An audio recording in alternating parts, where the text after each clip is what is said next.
Hello and welcome to Cooking the Books with Heather. On this episode, we are going to use the Blitz Puff pastry that we made from Teresa Carle-Sanders' Outlander Kitchen Cookbook, and we're going to be making goat cheese and bacon tarts. So the first thing I'm going to do before I handle my pastry or anything, I'm going to go ahead and get my bacon crisping.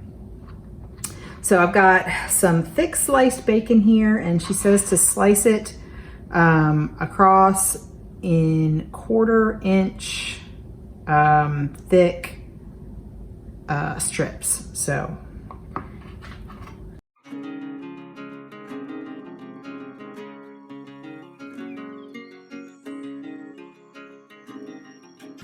my bacon is all sliced up. I'm going to take a little bit of time to sort of separate these pieces as I put them in the pan, but I've got sort of a medium fry pan, skillet, whatever on the stove, and it's going to be at medium heat. So I'm going to turn that on like right now. I don't have it preheating, but I'm going to kind of pull these apart because sometimes they do tend to stick together as I put them in there, and then we're just going to cook them until they're crispy.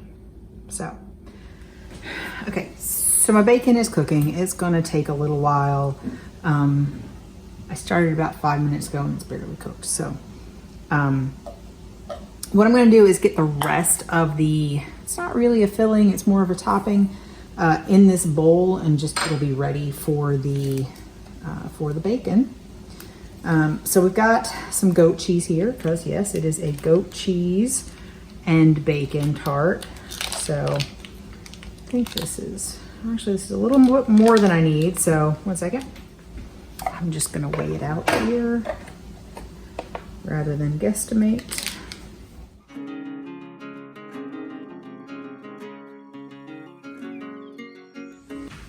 Okay, so I've weighed out what I need in this bowl, and I'm just going to put the rest in a bag in the refrigerator.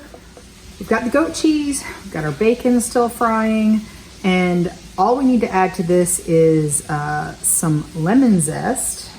Quite a bit of lemon zest, but yeah, there's very few ingredients in this, surprisingly.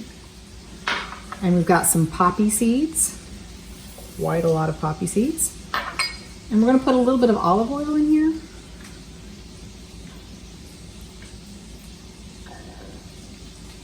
And I'm gonna go ahead and get this sort of mixed up, and then we'll add the bacon when it is done and cooled a little bit. But I think I'm gonna have a little bit of a time getting this all mixed up. So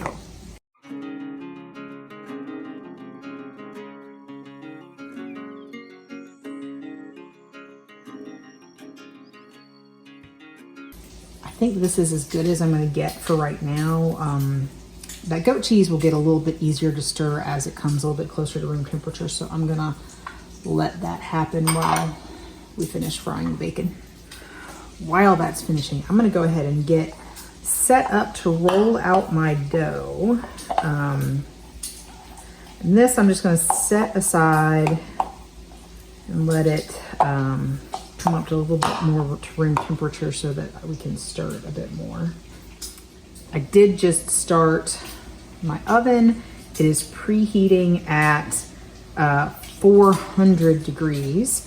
And one other thing I want to talk about, I didn't end up needing these, I'll put those back, while we're here, is we have some fresh sage leaves. I don't know that I have the number that she said, but some of them are really big and we can cut them in half or break them in half when we're ready to use them. We're gonna fry these in some butter and some olive oil while our puff pastry is baking. So I'm gonna move these out of the way for right now, over by the stove, and get set up for rolling out my dough. So I'm gonna lightly flour my counter, just like I did when I was making this.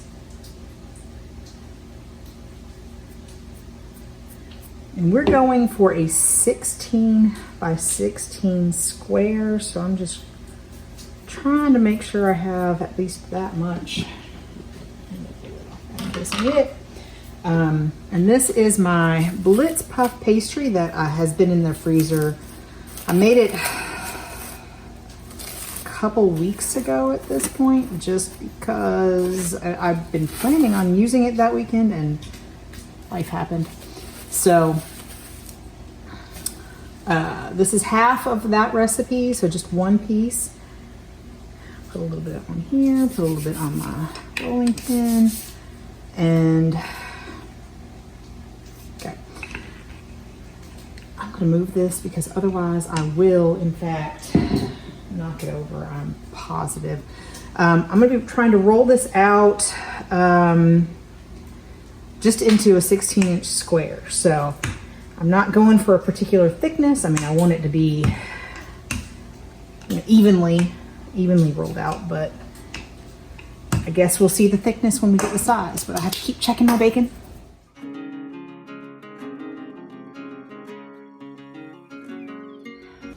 The bacon was done at about 18 minutes, so.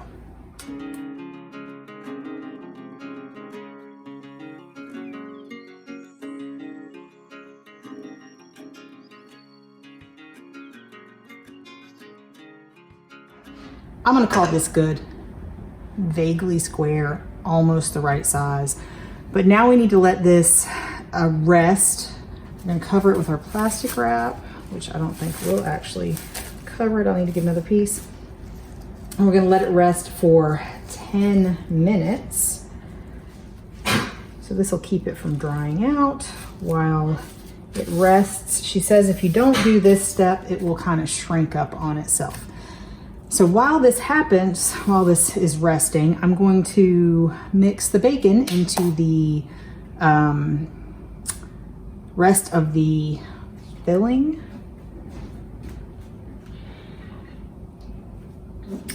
So we have our bacon all nice and crispy and drained on a paper towel. We're just gonna put this in with everything else.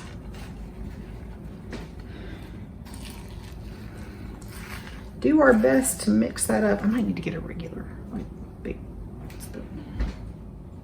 I'm gonna try with this one. All right. That was definitely easier to mix with this spoon. Now I'm gonna just put a cover on this, plastic wrap or something, and put it in the refrigerator to wait until we are ready for it. While I am continuing to let this rest, I'm gonna go ahead and make my egg wash. I have just an egg and a little bit of cold water. Just gonna lightly beat these together, and we're gonna use this on our pastry to help it brown nicely. All right, our timer has gone off, and I am ready to go ahead and make some rounds. Now, she says to use a 3-inch round cutter,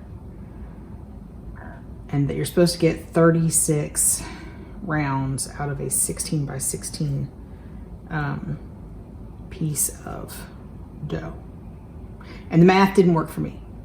So I decided I wouldn't mind if it's, you know, a little bit smaller, and to get the 36, honestly, I don't care either way, but I decided I would go with a 2.5-inch round cutter. So mine might bake up a little bit faster. So we're gonna cut those, and my cutter's not super round, but that's okay. We're gonna put these on our baking tray lined with parchment, and I will see how many I get. I was also not perfect about the size of my pastry either, so you know.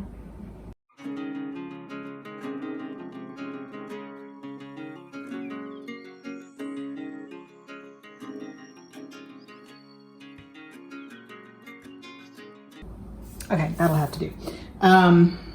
Guess I'll have to get another pan out and make that ready. But first I'm gonna go ahead and brush these with the egg wash. and get them in the oven. So get these ones baking. So they're gonna go into our 400-degree oven on the top middle rack. So mine has my oven has 4 rack settings, and I've got it on the next to highest one. And they're gonna bake for 12 to 15 minutes, basically just until they are puffed and golden and done, and then we're gonna let them cool. So I'm gonna get these in as soon as I am done painting all of them and get another rack, another sheet pan going here.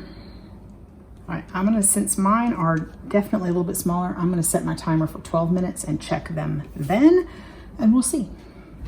I'm gonna call these done. I do feel like they shrunk up a little bit in the oven. I mean, compared to that, but that was the puffing. But I think they look pretty good. They definitely look smaller than hers, but I certainly couldn't have gotten 36 out of the batch with her, with a larger circle cutter. Let's see, got like 31 out of this, but I'm gonna go ahead and cook the other batch. Mine were done at 12 minutes, so I'm gonna cook these about 12 minutes as well. What we do now is just let these cool completely on the sheet, and I'll probably be able to combine them once they're all cooked, because I mean, they're pretty cute little puffs, and they're brown on the bottom too. They smell pretty good. I've got a nice little puff there. So I'm pretty excited about that. Can't wait to taste them. There's one more thing we need to do before we are ready to sort of put everything together.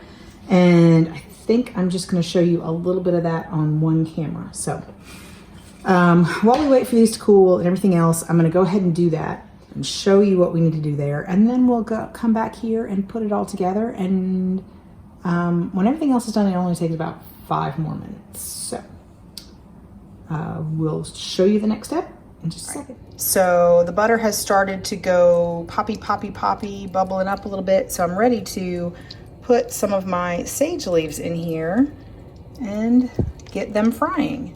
So we're gonna fry them until they're crispy, I guess, and then move them to this paper towel on a plate. And they shouldn't take very long because they're, you know, pretty thin. I try and keep them as flat as I can, but my sage leaves had seen better days. So I'm gonna go ahead and do this and not burn them, and I'll show you what they look like when I'm done. I've got all of my tart shell rounds here. They're not very round, but that's okay. I've got my filling. Does she call it a filling? I don't know, whatever it is. Here, and I've got some spoons, and we're gonna see how easy this is. We're gonna spoon this on top, basically put a teaspoon-ish on top of each. And then we're gonna top that with some fried sage. So just get this going. It's not super easy, but whatever. These are a little bit smaller, but they seem like they'll be great for a single bite.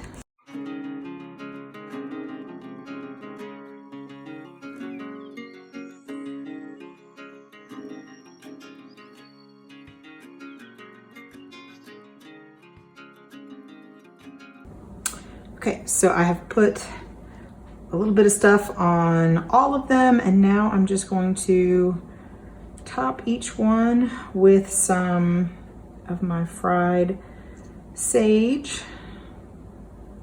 And so I've got my oven heated to 300, so I turned it down after I took the second batch out. And these are gonna go in the oven just for about 5 minutes, just to kind of warm everything up.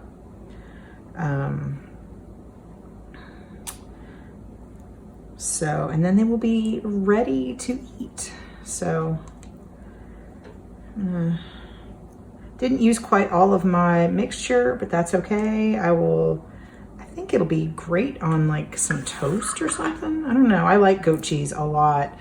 Not all of my family does, but I will be happy to eat goat cheese and bacon on something else. So just, now she said to cut the big ones in half lengthwise before you fried them, but I think this is going to be fine for me. If you want it to be prettier, you know, for guests or something, that might be a better way to go. So these are going to go in the oven for about 5 minutes, and we'll show you what they look like and tell you what we think of them after that.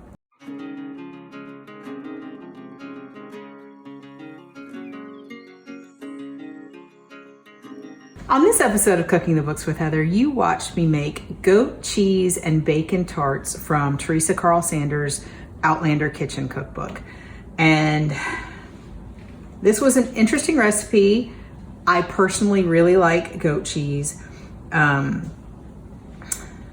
I'll talk about the puff pastry in that video because this is the first thing we've used this puff pastry on, but you can use stuff from the freezer if you have it, or if you do not feel like making puff pastry, making that time investment. That was the only thing that took any time, honestly, for this recipe, was making the puff pastry, but you can use it from the store. I don't care. I love goat cheese. I feel like I would have cut back on the poppy seeds just a little bit. There's just kind of a lot of them in there for me. But it didn't need any salt because the bacon salted it up nicely. The lemon was a nice hint of, you know, another flavor in there. But other than that, they were very, very simple. My daughter did not love the fried sage, but I think it makes them really pretty. And it really didn't take all that much effort to fry the sage in a small pan. It took a few minutes, not too bad at all. So if you're looking for something for, you know, some hors d'oeuvres for a party, which we'll be able to, you know, do again soon, I swear. These are a good option that don't take that long, as long as you don't have to make the puff pastry yourself or have already made the puff pastry. I have another half recipe that I'll figure out something else to do with, but these were good and I would eat them again. My husband doesn't love goat cheese. I'm not sure he would eat them again, but he didn't hate them, so that's good. Anyway, if you enjoyed watching me make this, please give me a thumbs up, hit the subscribe button, and come back and watch me make something else next week.